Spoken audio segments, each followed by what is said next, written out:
Hare Krishna. So greetings from Colombia. And until I have some other idea, what I'm going to do is read from Following the Angels, a book by Bhakti Rakṣaka Śrīdhara Mahārāja, and then share my realizations, which obviously I've learned from studying the teachings of Srila Prabhupada. Okay. Om Namo Bhagavate Vasudevaya.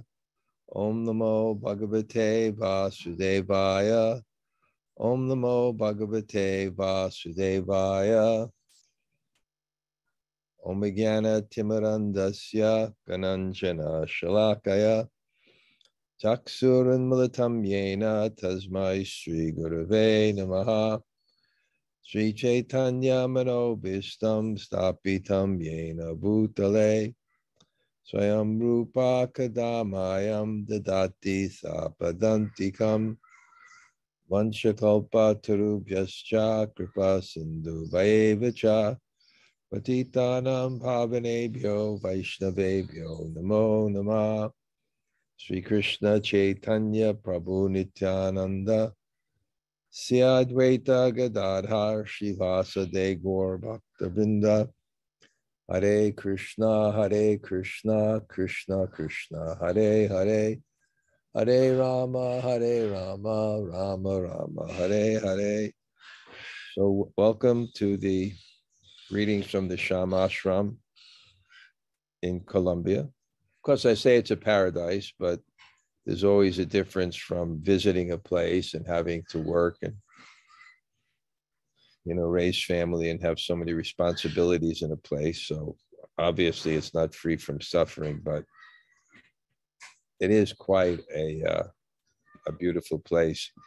And when we had our Gaur Purnima festival here, and there was about 75 people, really nice people. And Jai Jagannath was with me, and I gave the talk. He did kirtan, and then we had a full abhishek and then a feast, and just so many good people coming to Krishna consciousness. Very good. And it's really nice because the whole ashram is basically managed on property by 3 people. Right? Is it? But they get volunteers. Here's the ashram manager watching the class today. Okay. Okay. Dorita, who will also take initiation in 2 weeks. So we're looking forward to that. We're having our retreat here. And Sham Sundri told me that even though, because so many people that I know went to Govardhan, and it was still when I was advertising it, the COVID fear, but she said it's completely filled up, and we'll even use this other hacienda that we have too. And we'll have fantastic kirtans. Manu Bhattacharya is coming from LA. That's Savita Bhattacharya's son. He had such a good time, and this very nice devotee, Kirtanaya Lilo and Jai Jagannath, and a person I haven't met yet, but I'm looking forward to meeting, a young man who does retreats here on Krishna Lila. How old is that? What's his name? Vrindavan Chandra? How old is he about? 26. What? 26. It's only about 26, so we're going to have a really good time. And of course, we do have a few people coming from Champak, and Danielle from New York are coming, and Arjuna Prabhu, my godbrother, we're really looking forward. And hopefully Hemalata Radha and Sham Kishore. So, okay, let's do, this will be our real, Wednesday is a little bit more the tattva, the science, and this is the, no, it's more the lila, and this is more the tattva. But since I spoke on Lord Chaitanya yesterday, I suspect that some lila will come. So, power of affection. Sri Krishna Karshini, the peculiar power in love is this, that the high is controlled by the love through some tendency, and that is called love. Yeah, because love means a position of service to the object of love. So from a material perspective, love is in a lower position materially. Because when you love someone, you serve them. And what does it mean being controlled by someone? That you move by their desire rather than your own. You move by their desire rather than your own. So, of course, that can be force, but in love, you want to do it due to the attraction. But what he's going to explain here, and this is such a beautiful point of bhakti, is that by that, even though you subordinate someone to, you're subordinate to someone else's desire, they respond in love to you. They respond in love to you in such a way that they become subordinate to you. So the devotee completely surrenders to Krishna, to Guru and Krishna. He completely surrenders to Guru and Krishna. And at the highest level, that love is so forceful. That love is so forceful at the level of prema bhakti that Sri Krishna Karshini, it even attracts Krishna. I'm having some nice fond memories now of Vrindavan. And as you go on the Parikram path, those of you who know, and you pass the Bhaktivedanta hospice, and then you get kind of to the end of that road and you have to make a left, which goes to the gate to the flower gardens. You go right, which goes into town. Raha God is there. And as you walk on the right, there's gardens, and one place is called Madan Ter. Ter means place of Madan, Cupid. So as the story goes, Cupid wanted to bewilder Krishna. And we know that Cupid could really Kamadev, Cupid could really bewilder people. If somehow or other that arrow of infatuation gets in your heart, you can really do crazy things. And that arrow of infatuation enters your heart. You can be very, very bewildered. You can be very, very bewildered and silly sometimes too. You lose you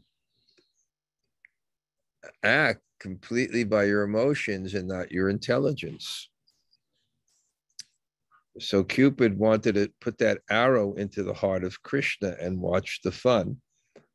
And this is a common theme throughout the Bhagavatam, because Krishna, who is the supreme personality of Godhead, and as I mentioned before, position covers personality. So to be the supreme personality of Godhead, to relate intimately, he doesn't come with a position.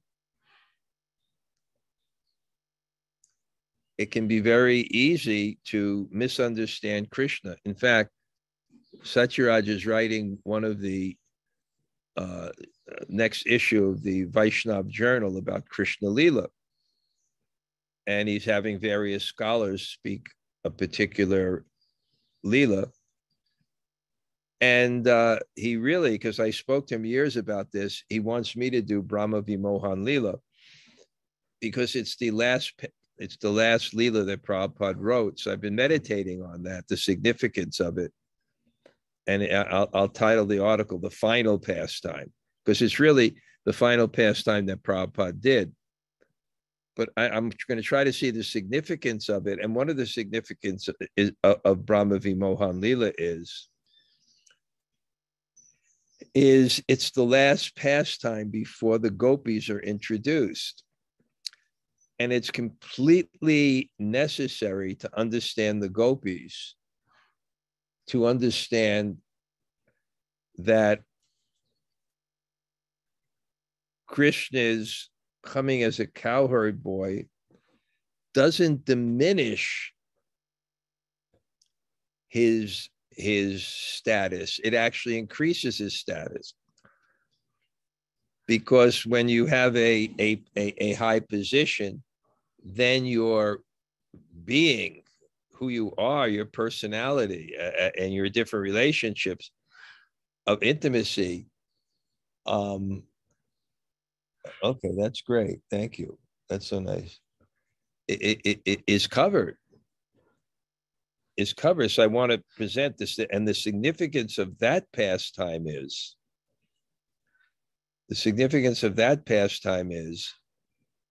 that it shows, remember the part, Yagyabuk, Bali Kali, the demigods are bewildered. Is it Yagyabuk or Bali Kali? Is it a young little boy, or is he the supreme Lord who's taking all the yagya?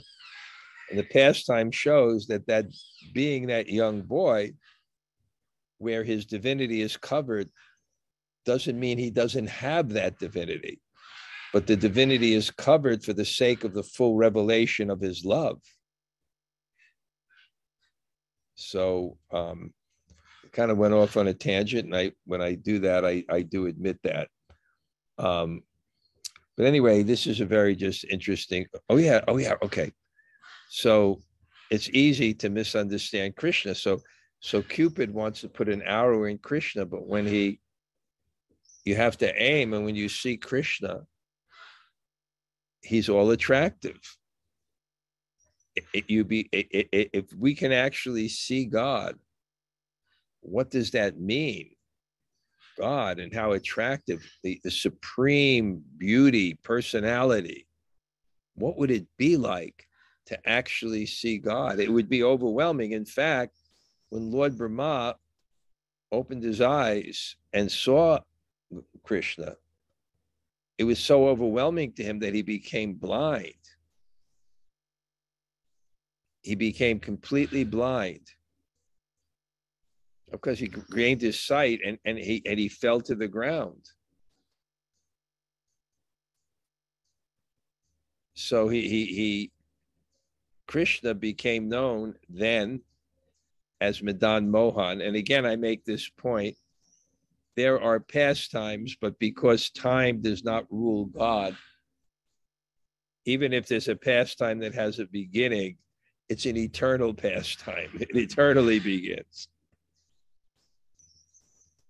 So he became known as Madan Mohan.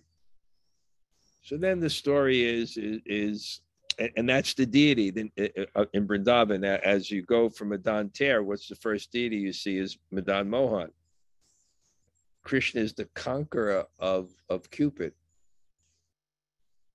which is why where he is the deity of Sambandha Gyan, developing your relationship with Krishna begins by worshiping Madan Mohan. Why? Because to develop your relationship with Krishna, you have to control your unbridled lust and your movement in the world in that way. So we pray to Madan Mohan to actually help us control our senses so we can develop more and more of a relationship with Krishna. But then the story goes that as Krishna was standing there in his threefold bending form and so proud, I have conquered Cupid, then Radhe, Radhe, Govinda, Govinda, Radhe, Radhe, Radhe, Govinda, Govinda, Radhe, Radhe, Radhe, Govinda, Govinda, Radhe, Radhe, Radhe, Go. Radharani walked by, and the power of her love manifests in the power of her beauty and qualities, because love means to offer the best. So Srimati Radharani is the best. So she's so attractive. Her love is attractive, and her expression of that love is so attractive. So then Krishna went, ah. So anyway, this is the point here. And that's what the whole path of bhakti is about. Just like when we chant the holy name is Krishna, but we really can't create Krishna materially, just by syllables. But by chanting the mantra with feeling, we can attract Krishna. Nam Nam Akari Bahuda Nija Sarva Shaktis. Krishna has all Shakti. Shakti comes from its source and it serves the source. And therefore, the Purna Shakti is Radharani. It's the supreme love which controls Krishna. So that's the point. We have to, and therefore,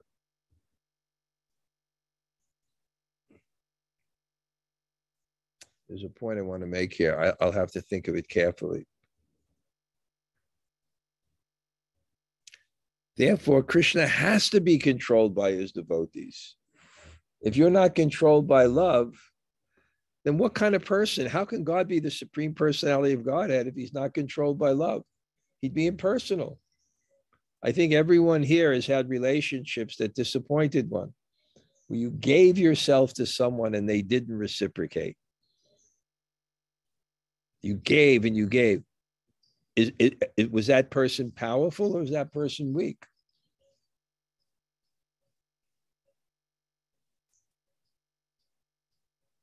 They're weak because they can't control their false ego, their desire to control and enjoy. So Krishna himself reciprocates the love of his devotee. He loves his devotee. And as soon as you love, you become the small that controls the big. And that's his point. Now that I've explained that, I'm going to read a little bit how this is such a nice analogy. When a little boy catches the finger of his father and draws him to some quarter, the father goes there. The father is more powerful and the boy's power is insignificant, but the father is defeated by the power of affection. You ever see that? Daddy, daddy, daddy, daddy, and pulling the father along. And the father's so big, he may be so powerful. Prabhupada gives the example that there was a prime minister of England, I think it was called Gladstone. And the French ambassador had an appointment. And he was sitting in the office waiting. And after he waited for an hour and a half, he became so upset. He came into the door. And what did he see? The prime minister? The prime minister was on his hands and legs with his grandson riding him on the back. So that's the power of affection. And that's what will attract Krishna's mercy. Our submissiveness, our humility will attract Krishna's mercy. Not our pride and our power. Our pride and power only attracts the illusory energy. We become bound by that. Just like in the world, someone is proud and independent, they wind up in jail. The law-abiding citizens are free. So these are such beautiful points. Affection and love are there where we find that the small controls the big. Submission to the master is so intense that the master becomes subservient to the servant through affection. At my beck and call, he can give his life. So how should I deal with him? Tamal Krishna Maharaj, when he was sick in Mumbai, very sick, Prabhupada used to go to his room and visit him. I remember he told me that. Automatically the master, that is love, prema. Such wonderful potency is that love is in that love and affection. The absolute is controlled by his affection. You can't see the Supreme Lord if you want to control the Supreme Lord, because he's the supreme controller. You can only get the Supreme Lord by the attitude of service. That's so important, to render service. Generally, the owner of the potency guides the potency, but sometimes the potency guides the owner. That is love. It is not the physical capacity, but the fine capacity of the very subtlest force. So the control is not by the control is not by the danda. It's very, very subtle. The control is by one's affection and love.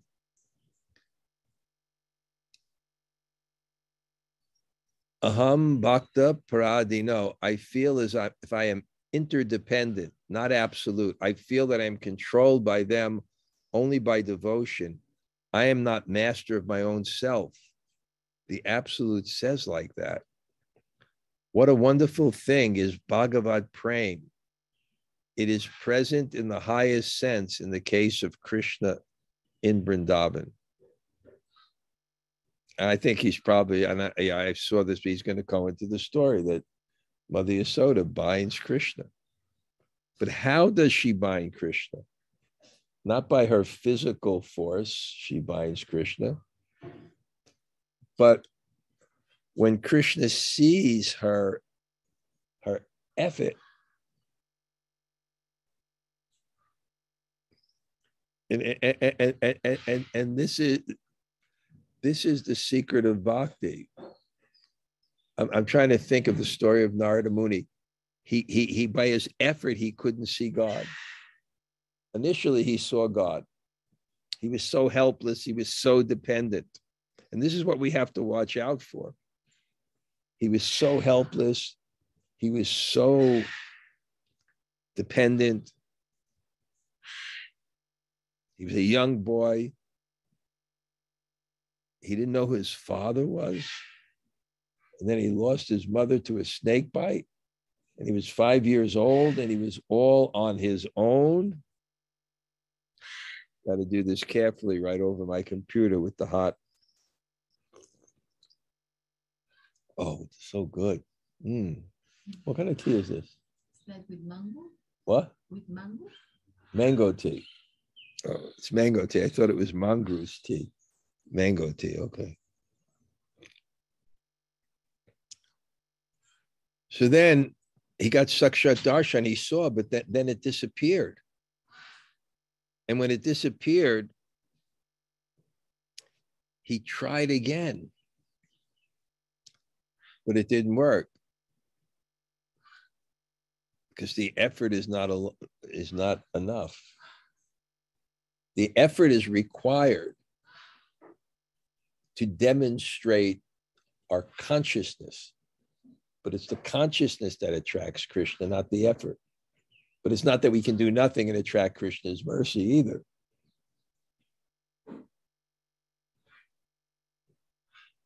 And then he appeared to him and said, there's still some material taint. And what is that material taint? He wasn't complete in service. Not the amount of service, not the act of service, but the consciousness of service. And therefore he had to do service to develop that. He wasn't complete in service. It doesn't mean a certain amount. It means a consciousness, which will come from that service. And then he was able to attract. Then he was able to attract God. So the same thing is going to be expressed. Aham iha nandan vande yasya lande param brahma. I have no attraction for Mahabharat, Veda, Upanishads, and all these things. Nanda Kim Akarod Brahma, Shreya Evam Mahodayam. But my only attraction is for Nanda, because I found the supreme, powerful absolute is crawling in his compound as a baby boy. In Bhagavatam, this is a very valuable situation. What is this? The Param Brahman is in such an ordinary position. If he is Param Brahm, or is he something else? That's the question. This is a revelation I had from studying the Bhagavatam, which I never heard expressed, but I do think it's quite significant. The first place we see Krishna in both the Bhagavatam and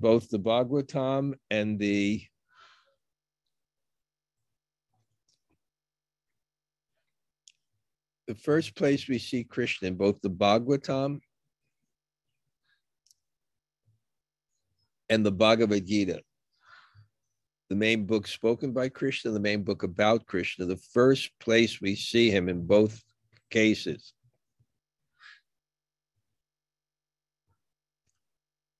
is the chariot driver of Arjuna. He's serving his devotee. He's serving his devotee. He's controlled by love of his devotee. That's significant. Yasoda, Krishna's mother, is punishing him. When trying to bind him at every step, the rope is 2 fingers short. The rope is only 2 fingers shorter than necessary to bind him around the waist. Whenever one more foot is added, it is the same 2 fingers short. She is punishing him and he is crying, but still the difference is there. And again, against his will, she is trying to bind him around the belly, but the rope is 2 fingers short. More rope is added, but it is also 2 fingers short.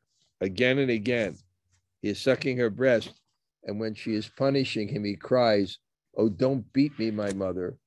I won't do any more of these things." At another time, when he was yawning, Yasoda found the whole Brahmanda, the entire creation, within the boy's mouth.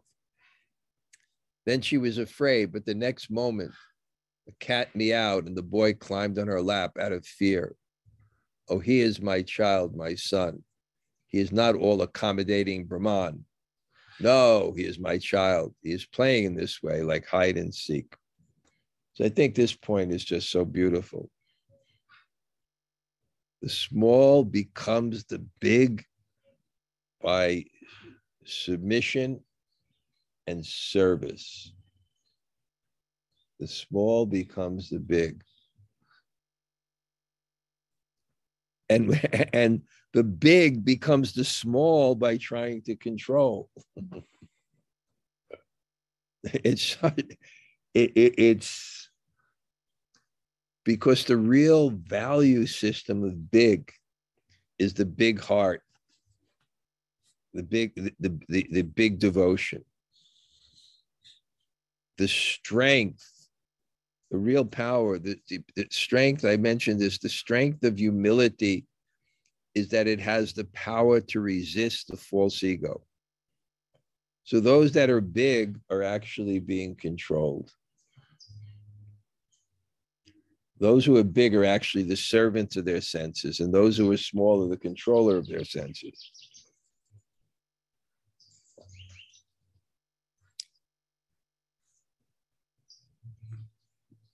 Now, this is very, very subtle, and I hope you'll appreciate it.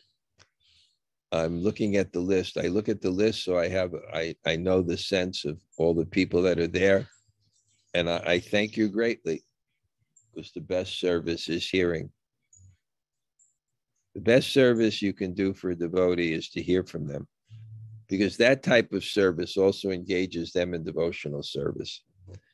And as Prabhupada mentioned in the Bhagavatam, in the second canto, when Brahma asked Krishna, "Are you God?"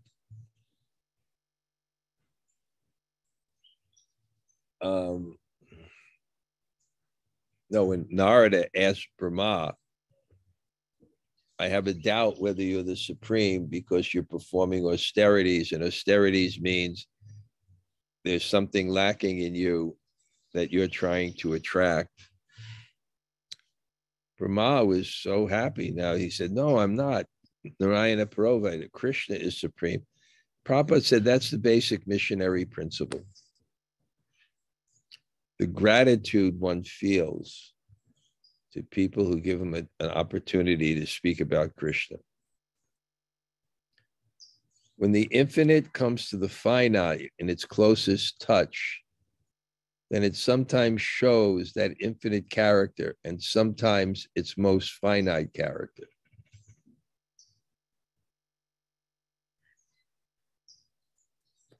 This reminds me of Lord Chaitanya.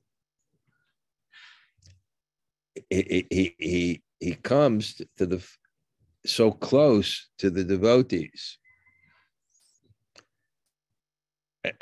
He comes in his mood as a devotee. I was explaining that last night. I felt a very difficult lecture because there were people that were completely new, and the subject of Lord Chaitanya is just so esoteric. But I tried to make a logical progression. I'm not sure how successful I was. But God means the supreme controller. And supreme controller must mean supreme enjoyer. Because if you have power, you will use it. Or if you have power, you will use it for your pleasure. But I said, what is pleasure? And pleasure is love. So for God to be the supreme enjoyer, he must experience love to the greatest degree. And therefore, he must not only be the object of the devotee's love, because I mentioned this energy of love. Remember, it's enjoyed as being the beloved and the lover, the object and subject of love. But he must also become not only God, the experience of God, but he must have the experience of his own devotee. Because unless God tastes that rasa or that love from that perspective, he's not the supreme enjoyer. So he has to come as Chaitanya. He has to come as Chaitanya. And when he comes as Chaitanya, his own devotee, sometimes he manifests as God. There's a nice lady that visits the ashram. And this year, I think she almost died 3 times. They thought she was going to die. She looked so healthy yesterday. I'll tell you the story is that when I came from India, you develop certain things. So I brought these, someone gave me, when I was in Vrindavan, they gave me all these little Krishna dolls. They're very beautiful. So I thought, I know there's some of the children here. So I gave one, it's like Radha and Krishna. And then I gave another. And then I saw a child, like, so cute, just like, wasn't saying anything, but was just looking at me. So I gave them. So I ran out of dolls. And then I felt so bad. A little kid came over and he was speaking Spanish to me. And I was talking to Shyam Sundari's sister. I said, what does he say? He says he wants a toy. I ran out of toys. Okay.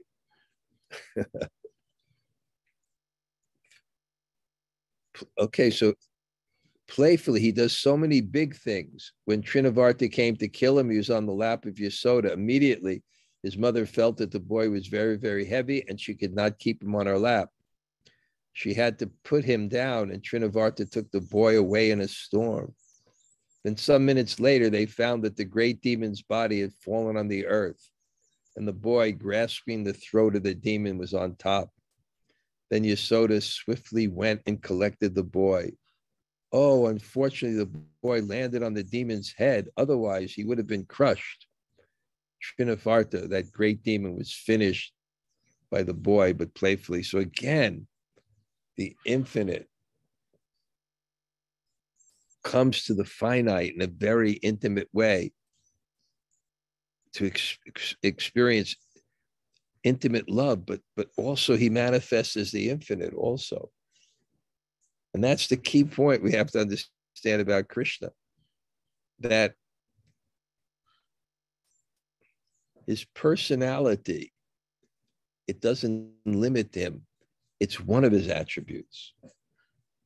I always tell the story of my friend came from, he was a devotee, and he came back and he gave me a Krishna book, and I didn't go out that night, and I read Krishna book, and I was studying philosophy, and they had the definition of God, that being of which no greater can be conceived. And then I read about Krishna, and I just thought, this must be God, because he doesn't have the defect of impersonality. He's infinite. He's all powerful. The prayer, but he also has this attribute.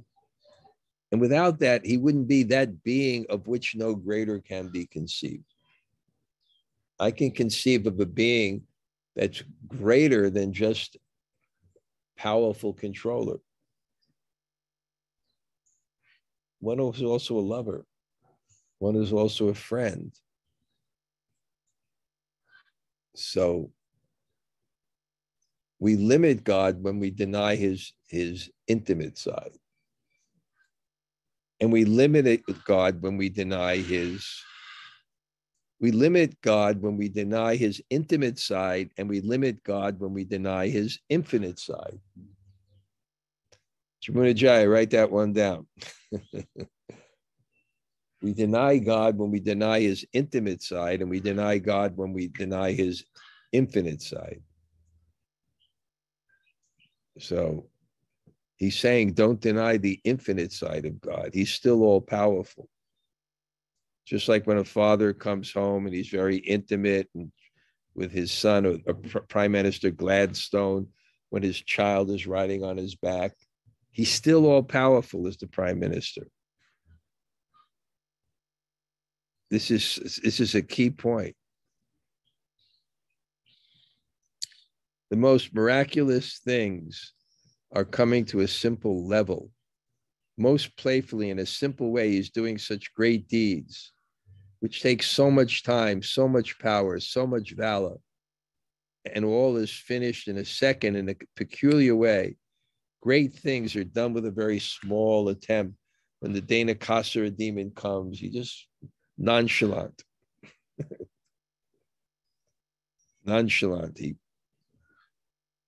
whips them into the trees.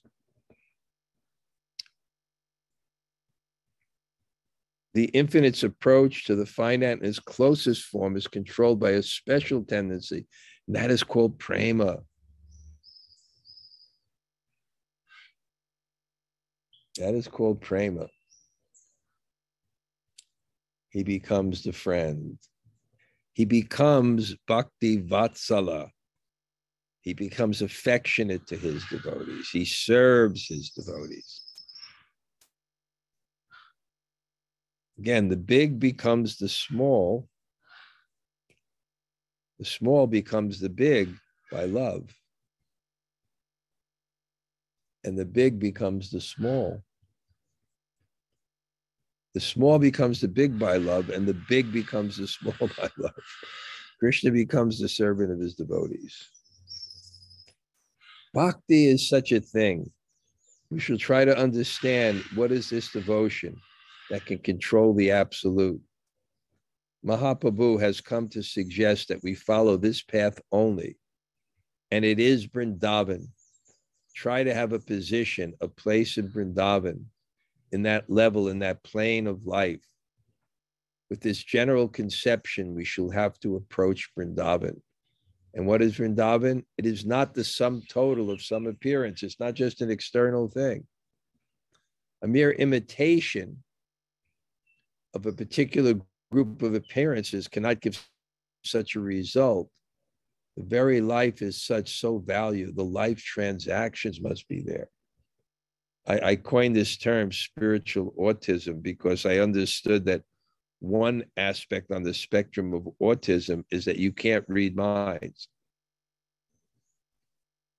You don't know how much of communication is not what just a person says, but how their emotions are reflected in different muscles of their face. And person becomes very expert at reading minds. They can tell so much.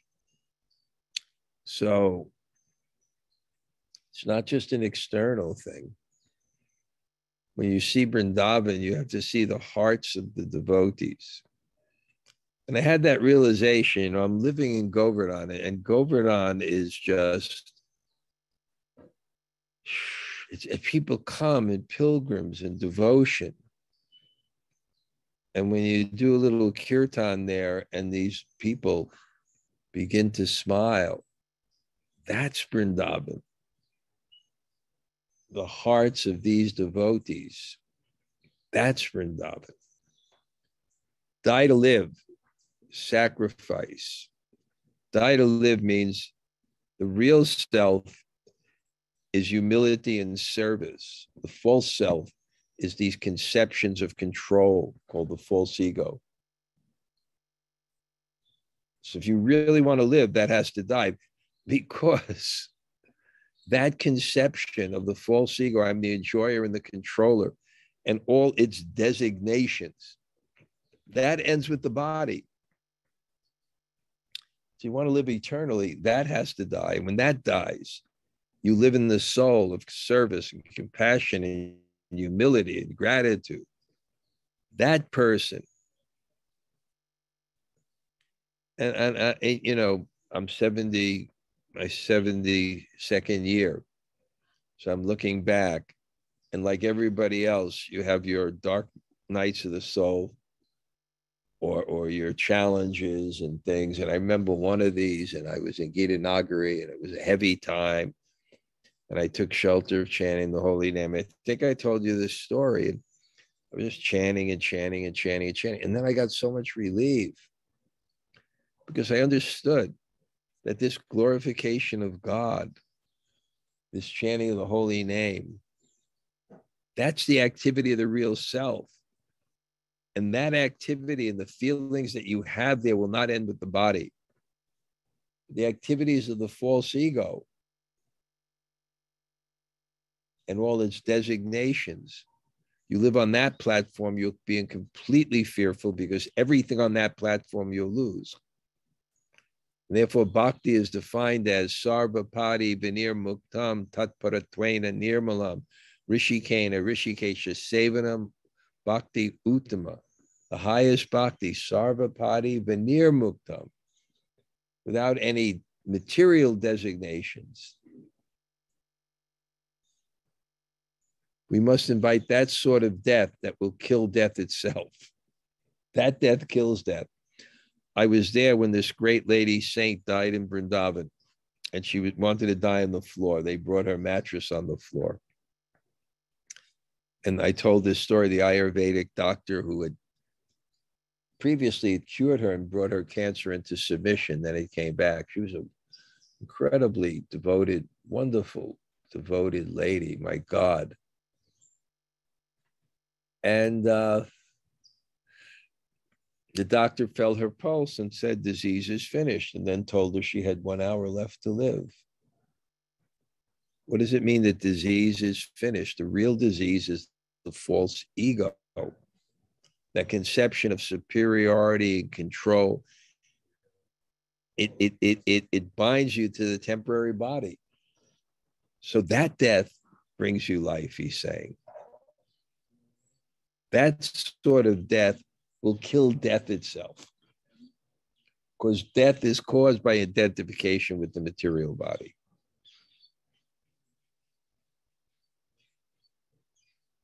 That death itself is caused by the material body. That death, that's what Karma means it means to carry out your material desires.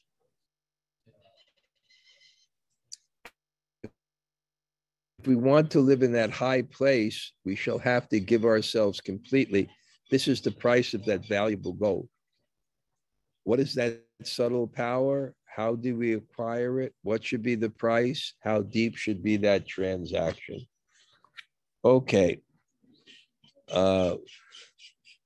Jamunajaya, you have any? By the way, Jamunajaya, your friend Curtis Berger was here, one of your students. Somehow I said hello to a person. He had a New Jersey accent because I assume that everyone here is from. I assume that everyone here is from. I assume that everyone here is from, Colombia. So I think they're all Spanish speaking. And then this guy says hello to me. I think that's. Okay, what do you have to say? It was such a great surprise to see that picture. I haven't seen him in such a long time. That was so wonderful to see him, Curtis. Yeah. But Mahārāja, you came up with a bunch of them today. So I got the. Is he over there? he left back to Jersey. Oh, okay.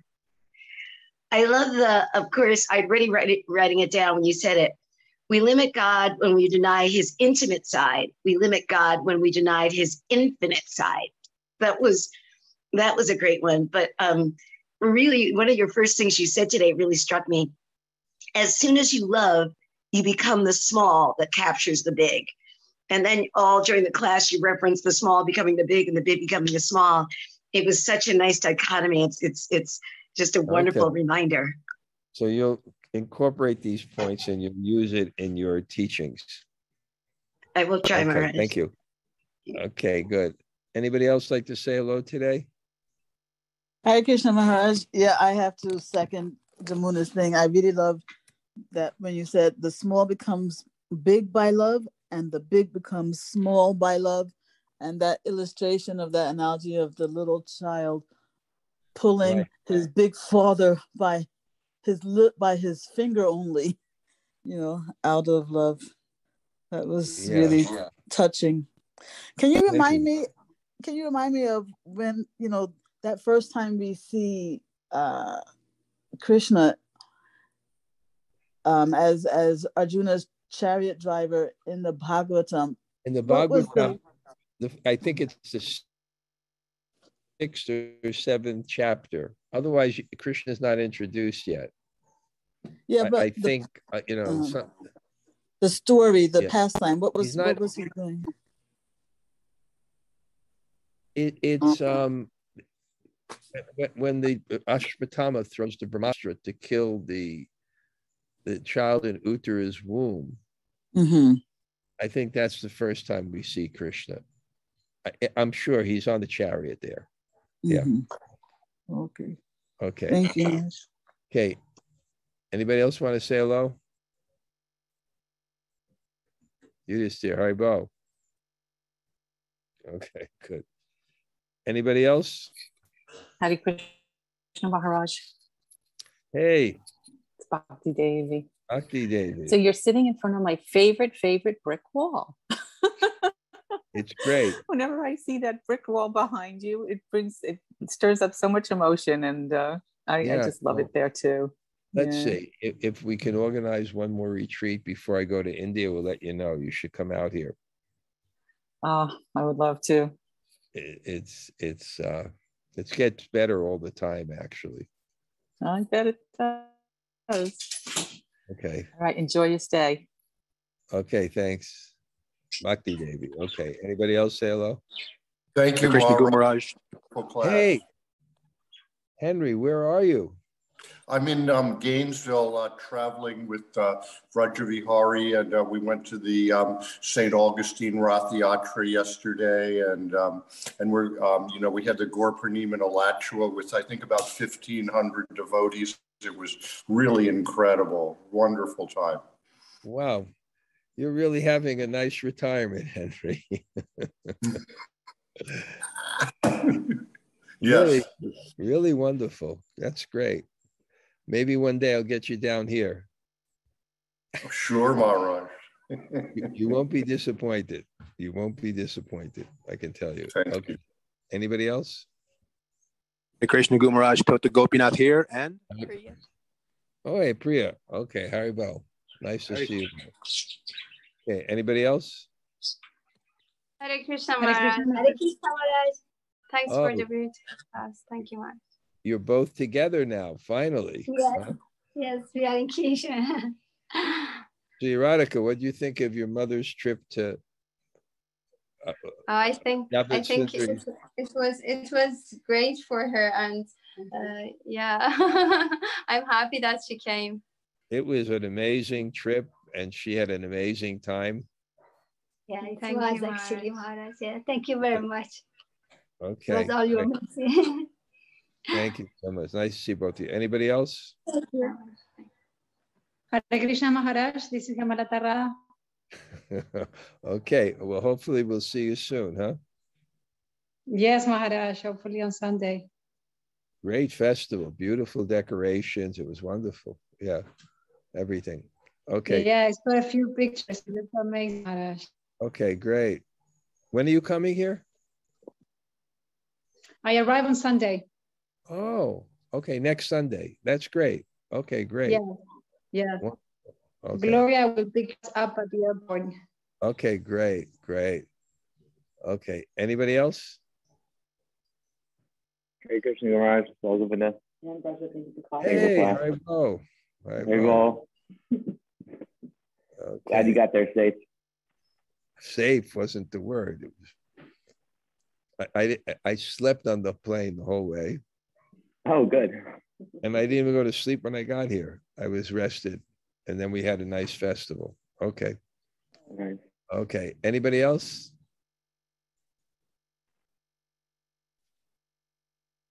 Hare Krishna Gumaraj, this is Kishori Radha. Hey, Haribo. Haribo. Okay. You're separate from Tota, or huh? Yes, I'm running out to go get some groceries. Okay. Okay.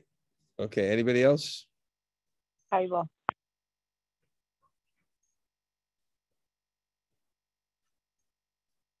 Okay. Well, I'm gonna head out. I see everybody that's there. Okay, Haribo. Bunch of Kalpadru Vishaka,